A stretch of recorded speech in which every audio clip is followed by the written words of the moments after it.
कांति का कफन। 56 वर्षों में कांति देवी ने न जाने कितने उतार चढ़ाव देखे। 28 साल पहले जब उसका पति सरहद पर था तब उसका यौवन हिरण की तरह कुलांचे मारता था। 2 बेटी और 1 बेटी की मां होने के बावजूद जवानी की कसक गांव के सिरफिरों के लिए सिरमौर बनी हुई थी। नजरों की छेड़छाड़ पर उसे बहुत गुस्सा आता। अधिक खूबसूरत होना अपने आप में गुनाह है क्या? अगर राम मेहर यही गांव में होता तो अपने खेत देखता और वो उसके काम में हाथ बटाती। उसकी नजर की छांव में अपने आप को महफूज पाती और कभी कभी अनायास वो अपने यौवन में अलमस्त आंधी की तरह खेत क्यार घर द्वार के काम बेहद सलीके से निपटाती। गांव की औरतें अक्सर छेड़ती, देख कांति, फौजी आया है। वो काम छोड़कर शहर की ओर से आने वाली बस को देखती। बस रुकती, गांव की सवारी उतरकर चली जाती। उसकी निगाहें जाती हुई बस में खो जाती। साथिनों के हंसने से सकपका जाती, बेहद शर्मा जाती।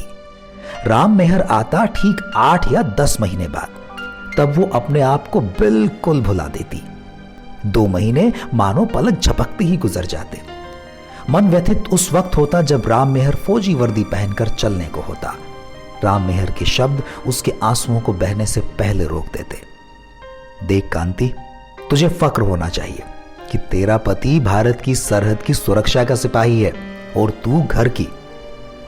मुझे अपने तिरंगे पर गर्व है और तुझे मेरी होने का। क्या नहीं है? तब वो हंसकर राम मेहर को विदा करती।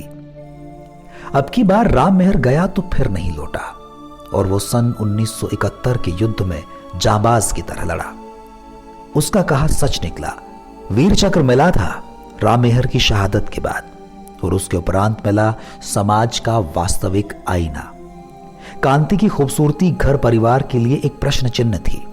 सबने प्रयास किया कि वो जवान है, खूबसूरत है, फिर से विवाह हो जाए, पर कांति के चेहरे पर मौन आभा देखकर सबकी जुबान बंद हो गई। घर, खेत, क्यार और बच्चों की सजग प्रहरी बन गई। 28 वर्षों में बहुत कुछ बदला। दोनों बेटियों का विवाह और बेटा वीर सिंह बिल्कुल अपने पिताजी पर गया। उन्हीं की तरह बिल्कुल नपी तुली और खरी बात कहता।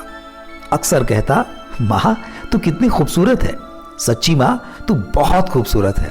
मेरे कॉलेज में कोई भी मैडम तेरे जितनी खूबसूरत नहीं है। तू भी तो खूबसूरत है मेरे लाल। वो मुस्कुराते हुए बोलती और घर का काम करती जाती, परंतु वीर सिंह पीछे ही पड़ जाता। खुश होकर बोलता, हां मां, तेरी कोख से जन्मा हूं ना, खूबसूरत क्यों ना होगा। मां, कॉलेज की लड़कियां मुझे हमेशा छेड़ती हैं कि वीर सिंह 2 in 1 है। लड़कियों की तरह कोमल, जेम्स बॉन्ड की तरह। निर्मला तो अक्सर बोलती, हाय मेरे साथ शादी कर ले वीर सिंह। तब कांति डांटते हुए बोलती, अच्छा तू कॉलेज में ये सब करने जाता है। कांति का बेटा होकर तू गलत चक्कर में पड़ गया तो मैं कौन सा मुंह लेकर जाऊंगी। तेरे पिताजी के ये शब्द कि कांति तू घर की दहलीज की सजग प्रहरी है, क्या जवाब दूंगी। बेटा बोलता, अरे मां, ओ मेरी प्यारी मां, मैंने कोई गुनाह नहीं किया, सच तेरी कसम। तब कांति थोड़ा सहज महसूस करती। संयोग से वीर सिंह का विवाह निर्मला से ही हो गया। घर में खुशियां ही खुशियां बहने लगी। वक्त अपनी रफ्तार से चलता रहा। वीर सिंह 13 जम्मू कश्मीर लाइट इन्फेंट्री में लांस नायक बन गया। जांबाज सिपाही का जांबाज पुत्र, सच्चा राष्ट्रभक्त। नौकरी और बीवी मनपसंद मिलने से वीर सिंह अपने आप में फूला नहीं समाता था। छुट्टियों में अक्सर दोनों खेत में इकट्ठे ही जाते। मां घर में रहती। कॉलेज का प्यार वास्तविकता का जामा पहन चुका था। सुबह सुबह जब वीर सिंह खेतों में हल चलाता तो निर्मला ठुड्डी पर हाथ रखकर देखती रहती। सोचती कि वो कितनी खुशनसीब है। वीर सिंह खेतों में किसान और सीमा पर जवान। ऐसे वीर पुरुष से विवाह कर अपने आप को इस दुनिया की सबसे ज्यादा भाग्यशाली युवती समझती।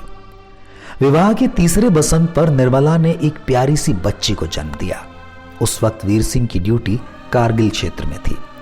पत्र द्वारा सूचना पाकर खुशी से झूम उठा और समाचार पाकर पूरी बटालियन वीर सिंह की खुशी में शामिल हो गई। खूब गाना बजाना हुआ। वहीं से उसने पत्र लिखा, अर्धांगिनी निर्मला, प्यार। मेरे जन्म के बाद हमारे घर में एक बच्चे ने जन्म लिया है। जब मैं इतना खुश हूं तो मां की खुशी का अंदाजा है मुझे। तुम भी कितनी खुश होगी महसूस कर सकता हूं। मां से बोलना मैं जल्द छुट्टियां लेकर घर आ रहा हूं। अपनी बेटी का नाम मेरे आने के बाद ही रखना। मैंने सोच रखा है, लिख नहीं रहा हूं, वहीं आने पर बताऊंगा। प्यारी बेटी को उसके पापा का प्यार और उसकी मम्मी को भी, और मां को खूबसूरत सैल्यूट। 13 जम्मू कश्मीर इन्फेंट्री, कारगिल। तुम्हारा वीर सिंह लांस नायक। परंतु ये खुशियां अधिक दिनों तक कायम नहीं रह सकी। पाक घुसपैठिए सरहद पार कारगिल क्षेत्र में घुस आए। खुशी या गम का आभास जाता रहा। वीर सिंह को तो बस एक बात याद रही कि वो सीमा का सजग प्रहरी है। टूट पड़ा दुश्मनों पर। 15 मई 1999 की रात मेजर सुल्तान सिंह ने वीर सिंह को एक सैनिक टुकड़ी के साथ टाइगर हिल पर दुश्मन चौकी पर भेजा, तो फिर वीर सिंह कभी नहीं लौटा। सैनिकों ने बताया, सर, लांस नायक ने दुश्मन की चौकियों पर बेहद चौकसी से कब्जा किया। न जाने कितनों को पहाड़ी के उस पार सदा के लिए भेज दिया। लड़ते लड़ते वीर सिंह बेहद घायल हो चुका था। हमने बहुत कोशिश की कि अब इलाज के लिए लौट चलें, पर नहीं माना। और एक बार उसके हाथ से हथियार क्या गिरा कि दुश्मनों ने गोलियों से छलनी कर दिया। बहादुर बाप का बहादुर बेटा, राष्ट्र का सच्चा सपूत। जून के आखिरी सप्ताह में पूरे सैनिक सम्मान के साथ वीर सिंह को श्रद्धांजलि दी जा रही थी, तो पूरा गांव इकट्ठा हो गया। सब में एक नया जोश और राष्ट्र के प्रति कुछ कर गुजरने की भावना स्पष्ट नजर आ रही थी। अंतिम वेला में जब कांति देवी ने देखा कि निर्मला रोने को है, तो उससे रहा नहीं गया। बोली, बेटी, तुमने अपना पति खोया है, तो मैंने अपना इकलौता पुत्र, और उससे पहले तुम्हारी उम्र में अपना पति। कांति की कोख को आज जो कफन मिला है, वो हर किसी को नसीब नहीं होता। ये कफन भारत का तिरंगा है। अगर एक भी आंसू इस पर गिरा तो तेजाब बनकर तिरंगे को जला देगा। सच कहते थे वीर सिंह के पिताजी। कांति, तू घर की दहलीज की सजग प्रहरी है और मैं सरहद का। वीर सिंह भी ऐसा कांति की कोख का कफन राष्ट्र का तिरंगा होगा। सैल्यूट करती हूं कांति की कोख के कफन को। तो ये थी कहानी श्री अजीत अनुभूति द्वारा लिखित और भारतीय सेना के जवानों को समर्पित कांति का कफन।